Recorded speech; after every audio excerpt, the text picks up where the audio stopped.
Hello. For the 5th of December, I decided to speak to you about José Carreras. José Carreras was born on the 5th of December in 1946 in Barcelona.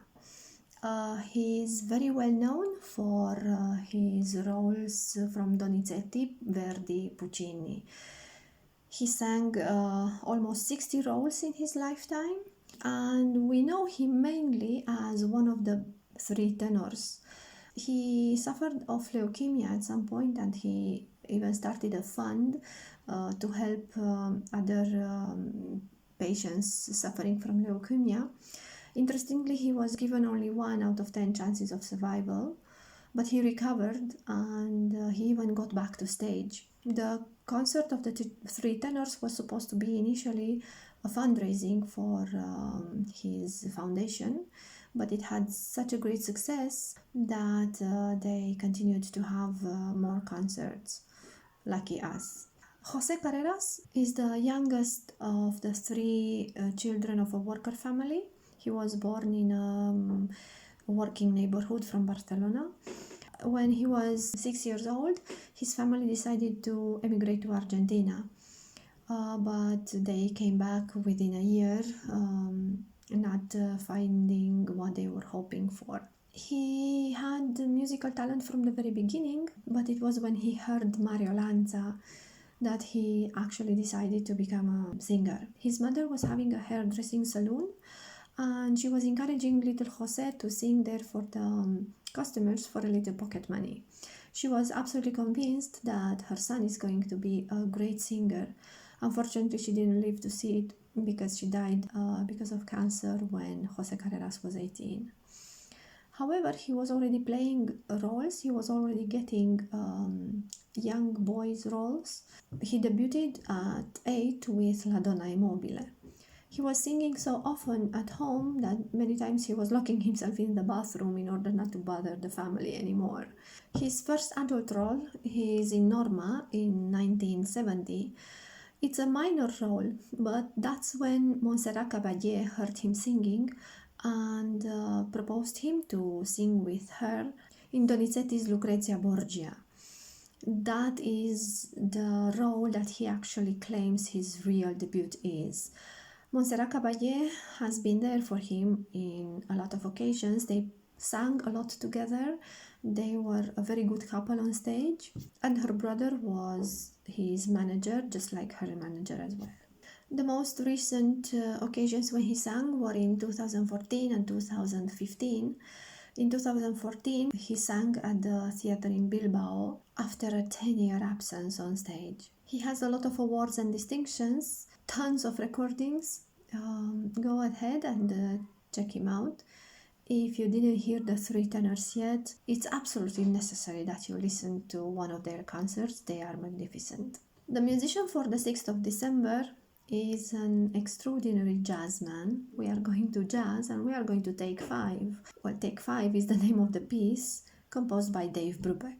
Dave Brubeck was born on 6th of December in 1920 in California and is being considered the exponent of cool jazz. We recognize Brubeck's work by unusual time signatures, extraordinarily contrasting rhythms, meters, and tonalities.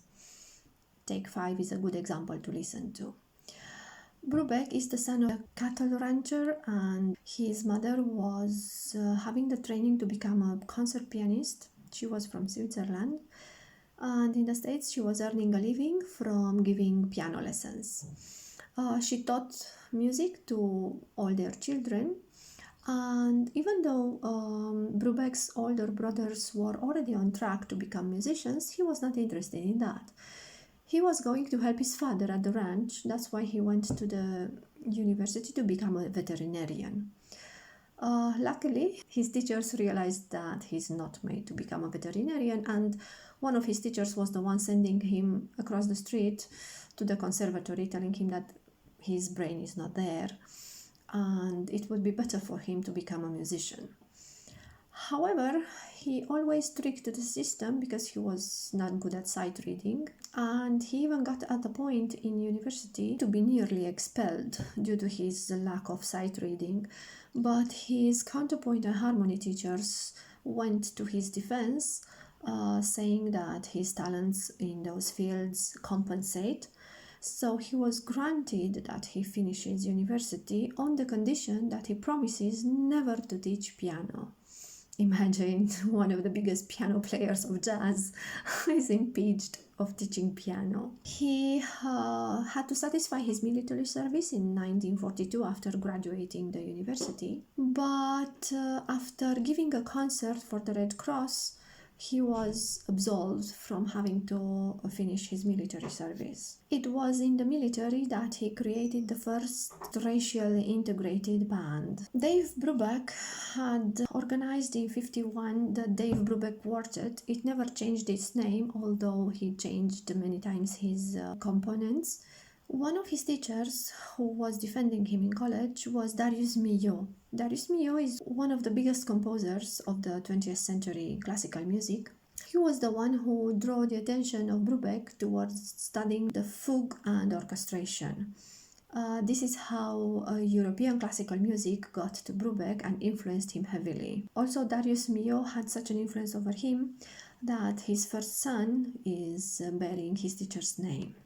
Dave Brubeck got married in 1942 and stayed married for 70 years. They had 6 children together, and 4 of them are musicians in their own rights. Another meeting with the classical music happened between Brubeck and Arnold Schoenberg, but that meeting didn't end up well, because Arnold Schoenberg was having the idea that every note that you play has to be accounted for, and Dave Brubeck absolutely didn't agree with it. However, most probably due to this meeting, in his first oratorio, The Light in the Wilderness, Dave Brubeck presents the 12 disciples of Christ, each with his own note. It's very interesting what Ivan Hewitt, a journalist, wrote in the Daily Telegraph about Dave Brubeck, and I'm going to quote: Brubeck didn't have the réclame of some jazz musicians who lead tragic lives. He didn't do drugs or drink. What he had was endless curiosity combined with stubbornness. His work list is astonishing, including oratorios, musicals, and concertos, as well as hundreds of jazz compositions. This quiet man of jazz was truly a marvel. He received a lot of awards, among them the Grammy Lifetime Achievement Award in 1996. Well, go ahead, take 5. Listen to the 3 tenors, and until next time, be good, do jazz.